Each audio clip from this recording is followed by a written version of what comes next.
মুফতি doctor Enayetullah Abbasi সাহেবকে ধন্যবাদ জানাই। তিনি আমাদের 26 তারিখের প্রোগ্রামে অ্যাটেন্ড করেছেন, অংশগ্রহণ করে এক জ্বালাময়ী বক্তব্য দিয়েছেন। তিনি শুধু এটুকু বলেছেন, যদি বাধাগ্রস্ত না করা হতো, বারবার সুন্নিদেরকে বাধা না দেওয়া হতো, তাহলে এরকম 10টা সোহরাওয়ার্দী উদ্যানেও সুন্নিদের জায়গা হতো না। ঠিক কিনা বলে?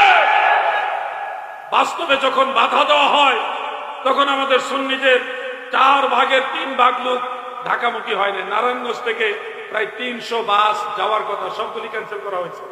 যখন প্রোগ্রামটা স্থগিত করা হয়েছে তখন সারা বাংলাদেশে অসংখ্য বাস স্থগিত করা হয়েছে। এইটুকু আমি বলবো, আব্বাসী সাহেব যথার্থই বলেছেন, সুন্দর বলেছেন। তবে আব্বাসী সাহেবকে বলবো, সত্যিকার অর্থে আপনাকে যারা ভালোবাসে তারা সুন্নি মুসলমান। আপনি দুনিয়াতে যেদিন থাকবেন না, দেখবেন আপনার কবরের কাছে গিয়ে 2 হাত তুলে দোয়া যারা করবে তারা সুন্নি মুসলমান। আপনার জন্য এখনো যারা সবচেয়ে বেশি দোয়া করে তারা সুন্নি মুসলমান। আপনি যাদেরকে খালতো ভাই চাচতো ভাই মনে করতেছেন, এরা কিন্তু আসলে আপনার আপন না। এটা সময় থাকতে যদি না বুঝেন, সময় হারাই হলে আপনি বুঝবেন যে যেখানের জিনিস তাকে ওইখানেই মানায়। আব্বাসী সাহেবকে আমরা চাই।